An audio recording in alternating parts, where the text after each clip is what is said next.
We are anonymous. No faces, no flags, no permission slips. And today we are watching something deeply dangerous unfold before the world's eyes. A war that was already volatile is now spiraling into something far bigger. A conflict that began as a regional crisis is rapidly expanding into a geopolitical confrontation involving multiple global powers. And at the center of it all stands one man whose reckless leadership continues to push the world closer to chaos: Donald Trump. Right now, reports from U.S. intelligence officials suggest that Russia has begun assisting Iran in attacks targeting American interests across the Middle East. According to officials familiar with classified intelligence, Russia has provided targeting information to Iran that includes the locations of U.S. military assets, such as warships and aircraft operating in the region. This intelligence could allow Iran to launch more precise missile and drone attacks against American forces. This revelation was first reported by The Washington Post, citing multiple officials who spoke on the condition of anonymity due to the sensitive nature of the intelligence.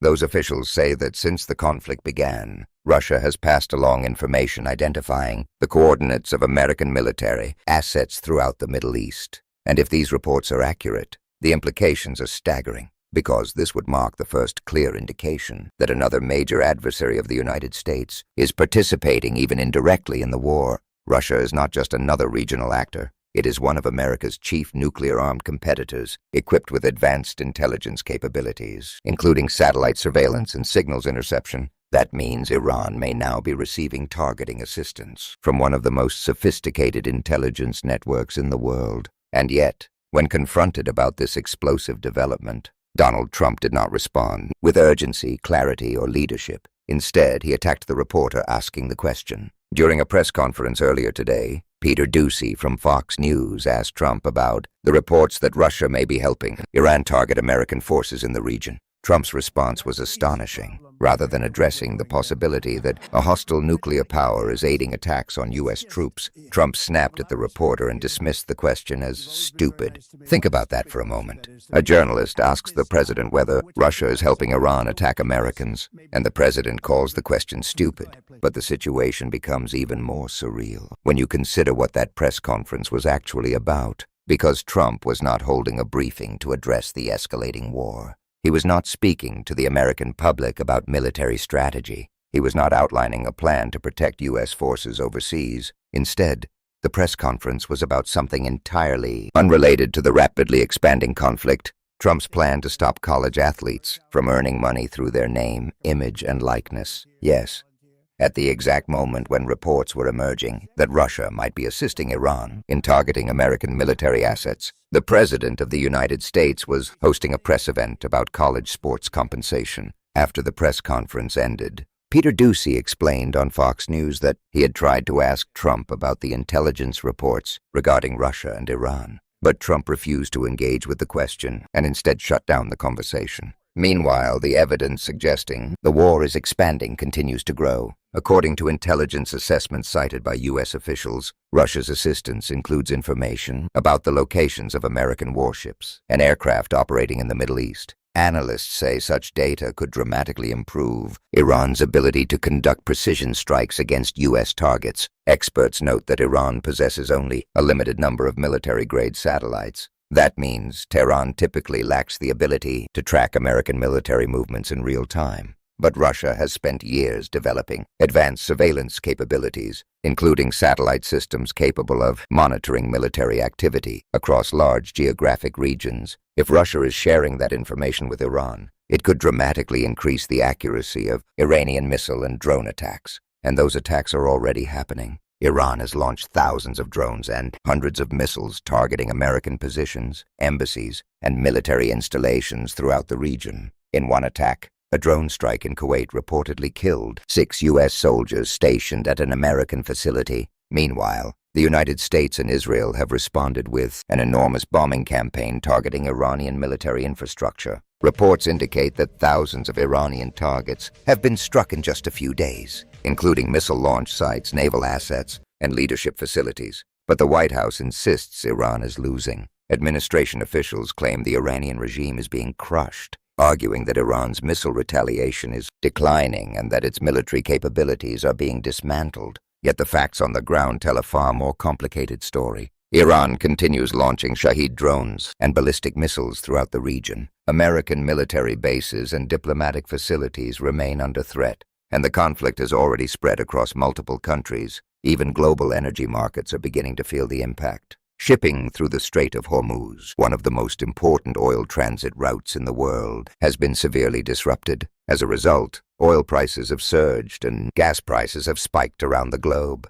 But perhaps the most shocking response from the Trump administration came from White House spokesperson Caroline Leavitt. When she was asked about the reports that Russia may be providing intelligence to Iran, her response stunned observers. She said that whether or not it actually happened does not really matter. Let's repeat that.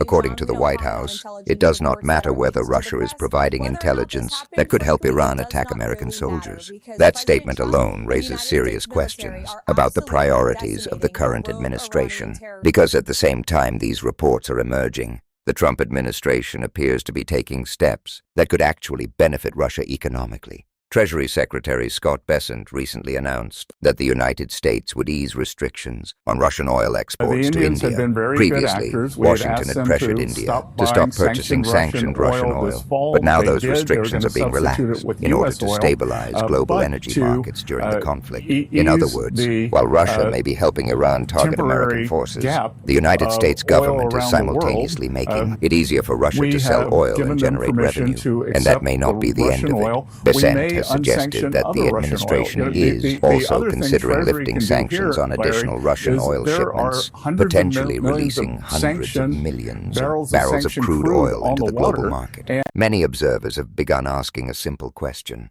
Why would the United States ease sanctions on Russia at the exact moment when Russia may be assisting attacks against American troops? The contradiction is difficult to ignore. Meanwhile, the war itself is escalating rapidly. Administration officials have hinted that one of the largest bombing campaigns of the conflict could take place soon. The planned strikes are expected to target Iranian missile launchers and weapons manufacturing facilities in an effort to cripple Iran's ability to continue launching attacks. At the same time, disturbing reports have emerged about civilian casualties. One incident currently under investigation involves a U.S. strike that allegedly hit an elementary school in Iran. Early reports suggest that more than 150 children and civilians may have been killed in the attack. The White House says the situation is still under investigation and that further information will come from the Pentagon. But the possibility of such a tragedy underscores the devastating human cost of this war, and the conflict may soon escalate even further.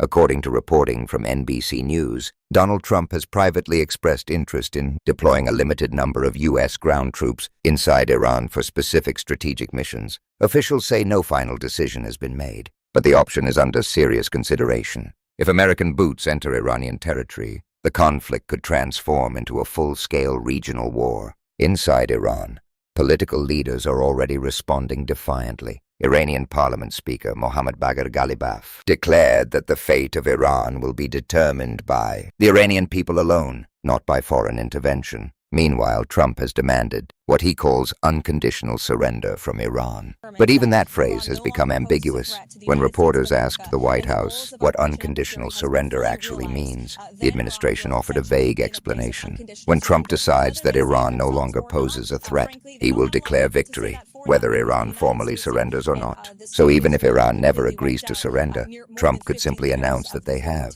And as gas prices continue to rise and the war grows more complicated, that scenario may become increasingly likely. Right now, the situation in the Middle East is spiraling towards something far larger than the original conflict. Russia may be providing intelligence. Iran continues launching missile and drone attacks. The United States is escalating airstrikes. Ground troop deployments are being considered, and global energy markets are already feeling the shock. The truth is simple. This war is expanding, and the leadership guiding it appears dangerously unprepared for the consequences. We are anonymous, and we are watching. If you believe the public deserves transparency about the wars being fought in their name, make your voice heard. Share this information. Demand accountability. Question those in power, because silence allows chaos to grow. We are anonymous. We are legion. Expect us